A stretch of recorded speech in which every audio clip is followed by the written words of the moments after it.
আমার বড় আমার খেতে দেয় না, বাবা মা খেতে দিত না, তাই দিদি বিয়ে দেওয়ার পরে যাই বোধ করি আসি খাওয়ার জন্য।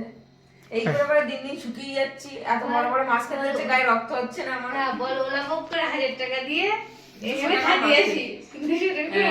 এখন ওই মাছে হবে না, এখন ওই ওই ওই মানে মুরগি নিয়ে আসা হয়েছে।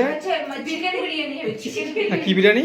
Chicken biryani. Chicken biryani yes, chicken biryani. মানে কানাডা স্টাইলের বিরিয়ানি না নো, বেঙ্গলি। আমরা বাঙালি ভাই, কলকাতা স্টাইলের বিরিয়ানি? কলকাতা। বিরিয়ানি আজকে খাওয়া যাবে? তুমি না খেতে পারো কোনো প্রবলেম নেই, নাকি গন্ধ শুকলেই হবে। আমরা 2-3 খাবো। গন্ধ শুকলি বলে তোর ঘ্রাণে অর্ধ কি দিচ্ছি এখন ওটা? একদম পুরো গাওয়া ঘি না সে মহিষের ঘি? গাওয়া ঘি, কলকাতা থেকে আনা। আচ্ছা, ভাত ঠিক আছে। রেডি তোর বিরিয়ানি? এটা কি বিরিয়ানি বলতো? চিকেন বিরিয়ানি। চিকেন বিরিয়ানি। এই ব্রয়লার না পোলট্রি? হরে কৃষ্ণ, হুম, বোথ মিক্স। ওকে।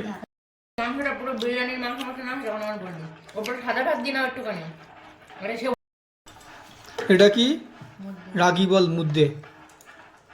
কিছু ওতে কিচ্ছু হয় না, এতে কিচ্ছু হয় বাবা না। পেট ভেবি থাকবে, করে বিশেষ করে না। না এতে কিছু হয় না।